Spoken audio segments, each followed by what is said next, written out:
I have 3 books that I want to share with you.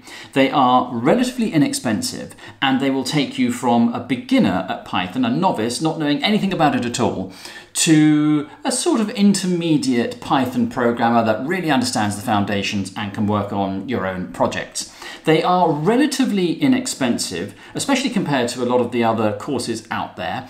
And, well, you know, if you like books, they're ideal. And they're very well-respected books, and they have good reviews. So let's take a look at them now. So here are the 3 books. This is them, and I'm going to take you through one by one. The first book, and this is a book for absolute beginners in Python, and it's probably no surprise, it's Python Crash Course. This is really one of the best introductory books on Python that you will find. I mean, it depends a little on what you're looking for. If you want more sort of computer science, there are other books that I would recommend. But if you're just starting from scratch and you want to get going in Python, this is an excellent book. Why do I like it?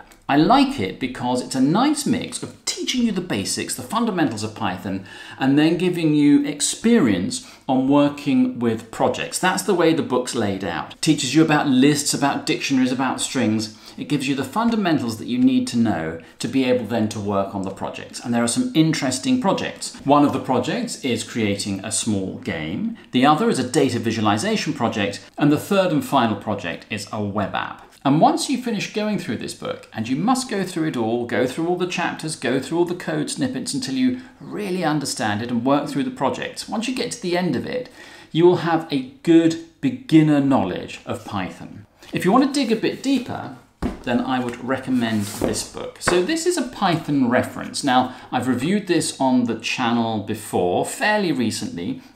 This is by David Beasley, who is a real Python expert. And this digs a little deeper into a lot of the topics that this book will cover. So if you want to understand things at a slightly deeper level as you work through the other book, then you can use this as a reference. So these two together work quite well. This gives you a nice broad introduction to the foundations that you need to know. This one goes a little deeper and explains really well the sort of concepts behind what you're doing. Okay, but one of the questions I get asked a lot is, okay, I finished an introductory book or an introductory course on Python, but what do I do now? I'm kind of stuck. I don't know enough to work on my own project and sort of take my programming further that way. I'm not enrolled in a class. I don't have classmates or teachers that can help me.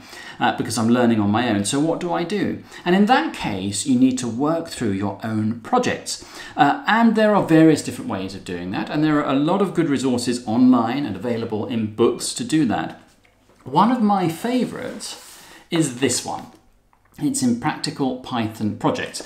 And I also have a review of this. So there's a review of these 2 books in the description. I do have a review of Python Crash Course, but it was some time ago and I think it was a different edition. But I will leave links to the full reviews and summaries of these books in the description.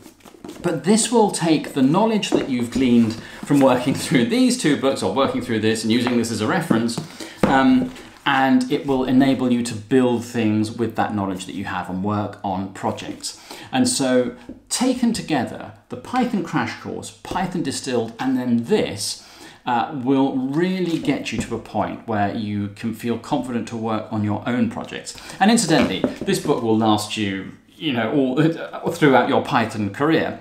Start with this, use this as a reference, and then work through the projects in here. By the time you've finished, I guarantee you'll have a really good understanding of Python.